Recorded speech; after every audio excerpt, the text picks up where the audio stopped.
Some really exciting stuff here, guys. Bitcoin has passed that $100,000 per Bitcoin. We have news and updates around the Cardano Constitution Convention. We also have Trump appointing a brand new crypto czar, a person looking after the cryptocurrency industry in the US as well as AI. All this coming right up. Hey everyone, I'm Peter Buey. Welcome back to the Learn Cardano podcast. Make sure you hit that thumbs up, subscribe, notification bell on your way in. We've got lots to go through here, so let's hit it. But first off, don't forget about these crypto scams. This giveaway scam has been going on for quite a while. The scammers keep on rinsing and repeating the same process. One video channel gets taken down, another one pops up. Please be aware of this. There are plenty of people that are watching this video that I've been putting together here, and people are thankfully being saved by this video that I did about 4 or 5 months ago. But please be aware of this. Tell your friends, tell anyone that's getting into crypto at the moment. There's no such thing as a crypto or ADA giveaway.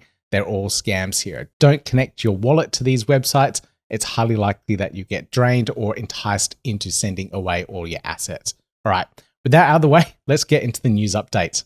So first off, Bitcoin has broken that barrier. We saw yesterday it went past that $100,000 per token. But of course, since then, it has also retraced, had that big drop down right afterwards as well. You can see it on the dailies here. There's a big candle here that dropped down, and people were taking profits and selling off. Now, this always does happen as soon as there's that big hype and people start jumping in. There's always other people taking profits and selling at the top of the market there. People always are trying to time the top.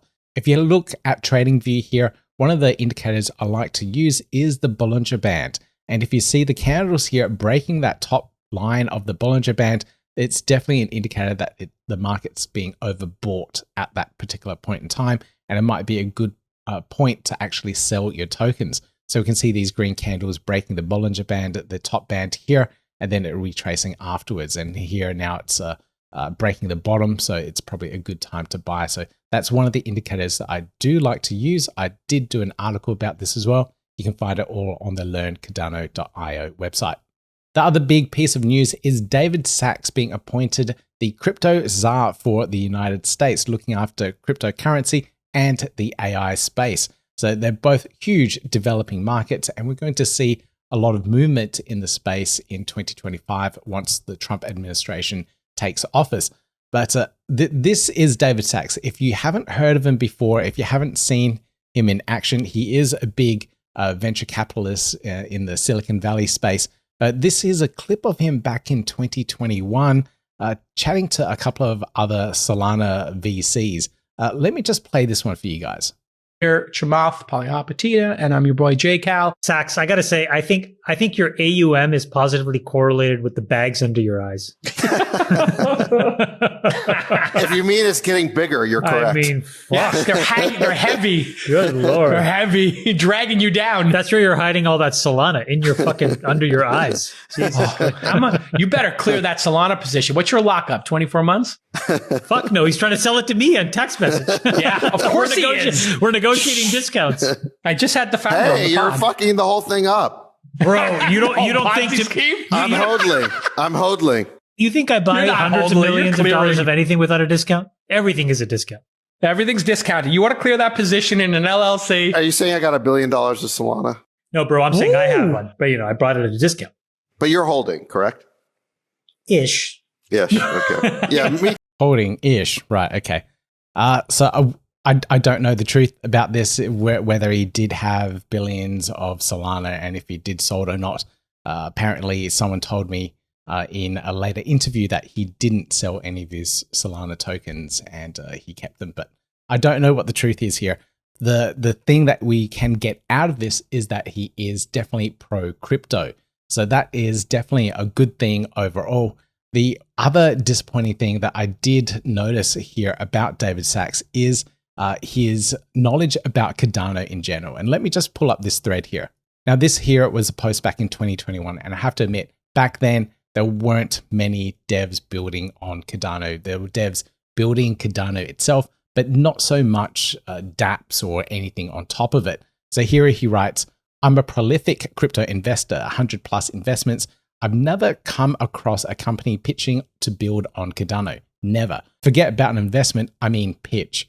So this is his experience back in 2021. I know the ecosystem's changed dramatically since then, so we may very well see something completely different within the space now and his ideas and perspective of Cardano itself. But overall, I think it's very bullish that he is put into this particular position. He has definitely got the experience and knowledge of cryptocurrency, blockchain tech, and also AI and VC investing. So this is definitely, I think, a good pick overall. Hopefully he has heard more about Cardano and has more exposure to the Cardano ecosystem itself. In other news around the Cardano ecosystem, governance has taken another step further. And at this point, we have a yes result. Next, it's up to the Cardano community whether or not to ratify it. Expect to be submitted on-chain in January 2025. The work continues. So now this puts the constitution into the community's hand. It's up to us now to read over it, see what the delegates have put together for us, and then we need to now vote for this on-chain. So this is where DReps or delegate representatives come into play. These are all the people that are helping all the ADA holders out there vote within the governance era of the Cardano ecosystem. If you're wanting to learn how to delegate to a DRep or become a DRep yourself, I have a bunch of tutorials here. These top 3 are mine. There's one by Big Pay, and I've got written documentation on the Learn Cardano website as well. So a lot of stuff out there for you guys so you can learn how to participate within this governance era of Cardano. You can see the community absolutely ecstatic at this point. A lot of community members from around the world I've gathered. You can see the 2 participating bodies here, one in Buenos Aires and the other one in Nairobi. Overall, I think it's an absolutely phenomenal step forward for the Cardano ecosystem and for blockchain in general as well. This here is the Australian representatives that went over to Buenos Aires to represent Australia's work within this constitutional process. We have Nate, we have Pete, Corinne, Mark, and Mark. So congratulations, guys. Thank you for all of your hard work over there. Now, if you want to catch up on all the presentations and all the conversations and the live voting within this process, you can.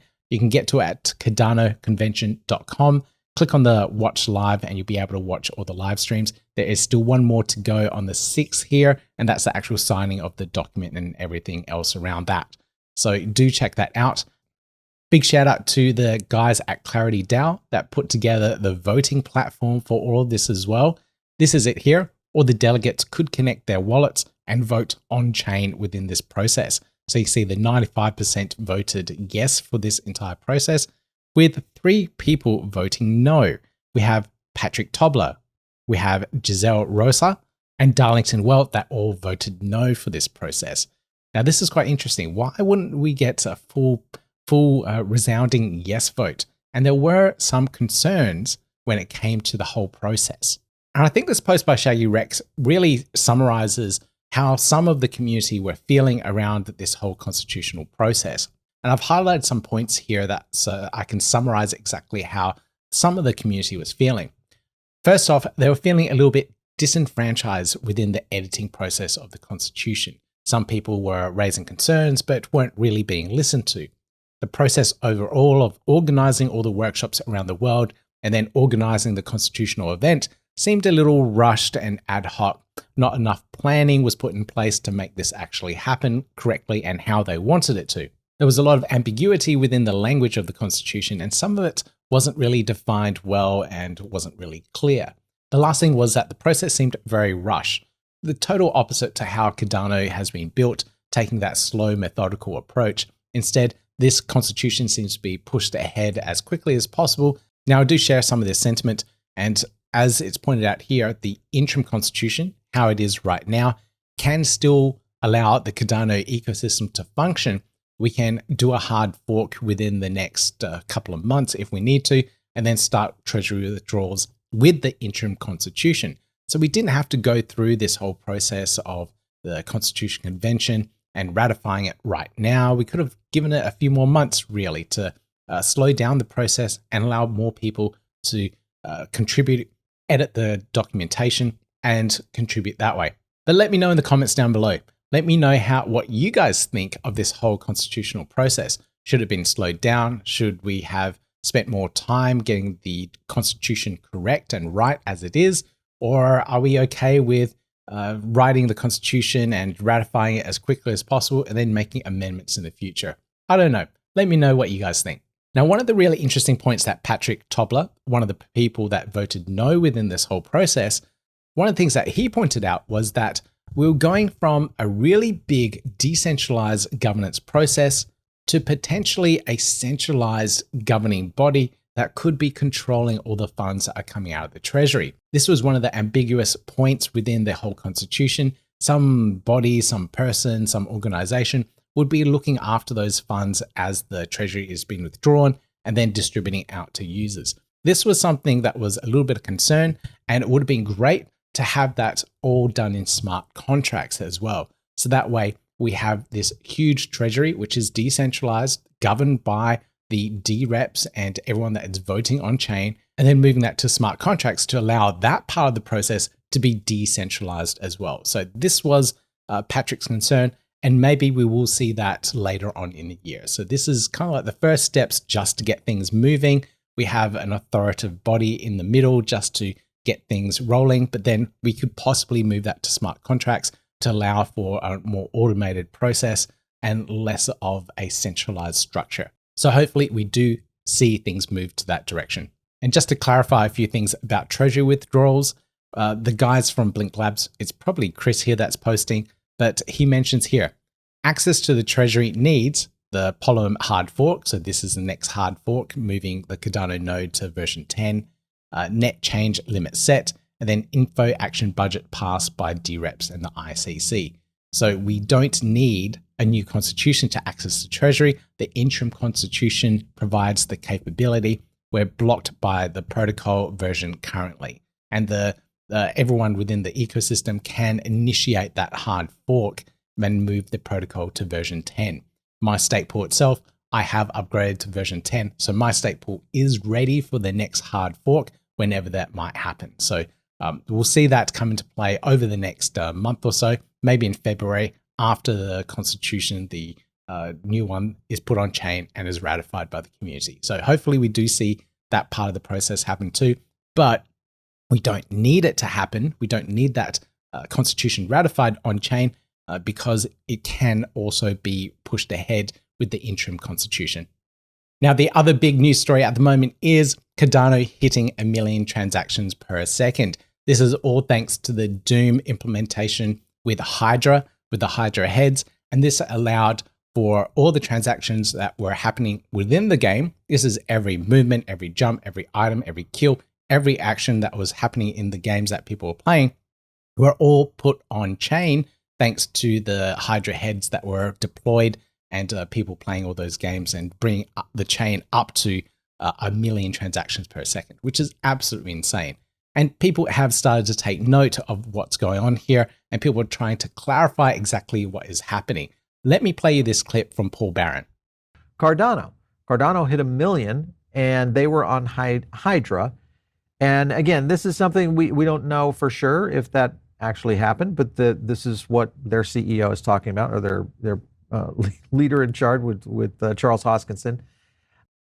So a couple of things there. First off, Charles is not the CEO of Cardano. He's the CEO of Input Output.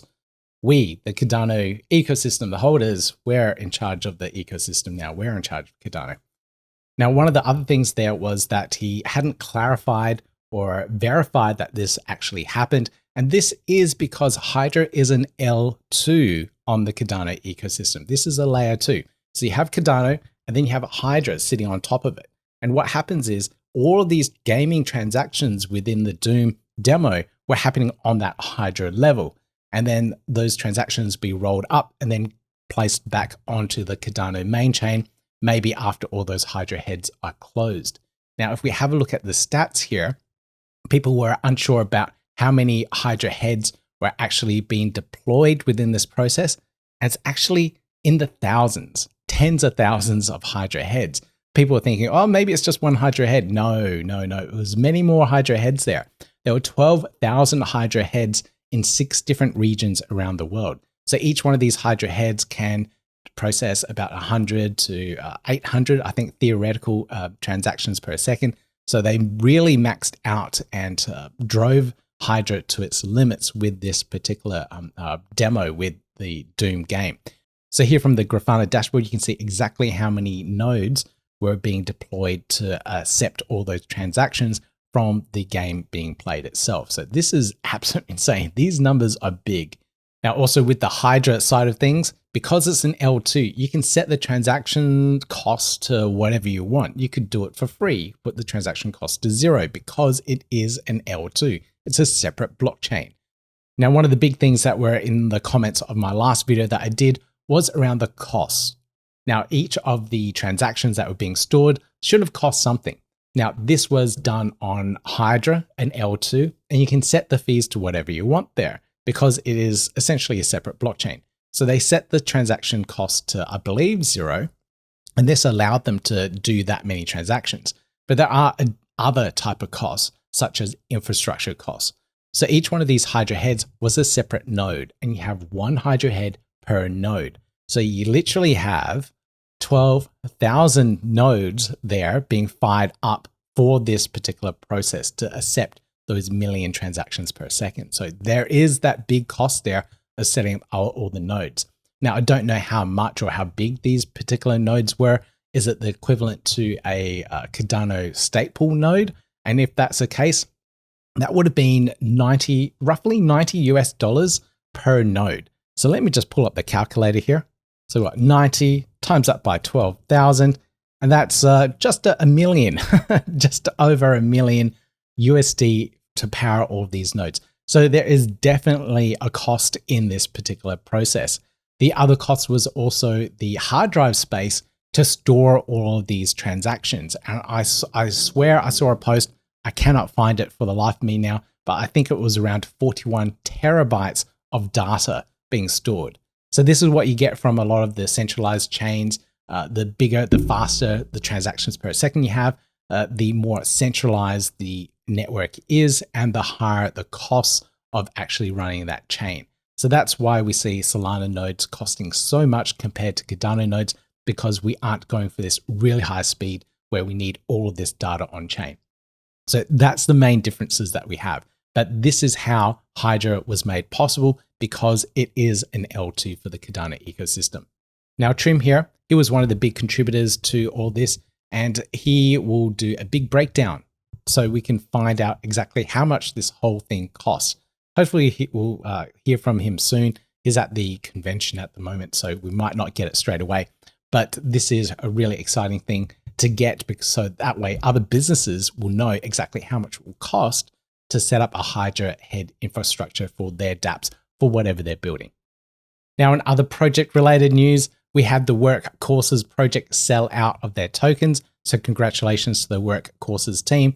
We also have Bodega Markets at the moment that are doing their pre-sale on Axo, and they're doing quite well as well. So if you want to check out those projects, I'll put links down below. Of course, this is an endorsement of any of these projects, and please do your own research before jumping in and get a really good understanding of the tokenomics and how these particular tokens are used within their ecosystem. And on the meme side of things, the SNEC ecosystem is absolutely killing it at the moment with 4 million in 24-hour volume with SNEC USD trading on gate.io. So this is a lot more centralized trading, centralized exchange trading, I should say, of the Cardano meme coin. So this is really, really starting to pick up with more and more people interested in Cardano meme coins. They seem to operate a little bit differently here, especially the SNEC ecosystem. Now, a meme coin that did shake up the entire crypto space was the Hawk token. I've got a separate video for this, but it really didn't look good with 96 of the supply concentrated to the insiders of this particular project. And we had certain investors that were trying to get in on this token, hoping that it would make them rich or change their lives, only to see their fortunes plummet dramatically here. You can see this person here put in 35,000, purchased the Hawk token, and it went down to 2,000 after 10 minutes. You can see here it went from a 500 million valuation to crash to 60 million in 20 minutes. So this is definitely big insider trading, dumping on the retail investors that were coming in right afterwards. There was a big X space that really drilled the team here, but that has since been deleted. But do check out this particular video here by CoffeeZilla, where he breaks down this crypto scam and tries to get the team to answer some serious questions about what's happened. But in general, guys, don't jump into these meme coins. If you fall for the hype, if you fall for the FOMO, it's definitely something that is going to catch you off guard. A lot of people that are getting into crypto right now, and I think this Hawk token really preyed on people that had never been in the crypto space before and believed that it could make them rich and change their lives. And unfortunately, they lost a lot of money. For people, seasoned veterans that have been in the space, been in crypto since like 2017 and earlier, we know these crypto scams are around and these rug pulls happen all the time. But these new people coming in right now because of this bull market, they're just the brand new, they're the fresh blood, I think is the best way to say it. Anyway, if you enjoyed this episode, make sure you hit that thumbs up on the way out, hit subscribe, click the notification bell, and I'll see you guys in the next video.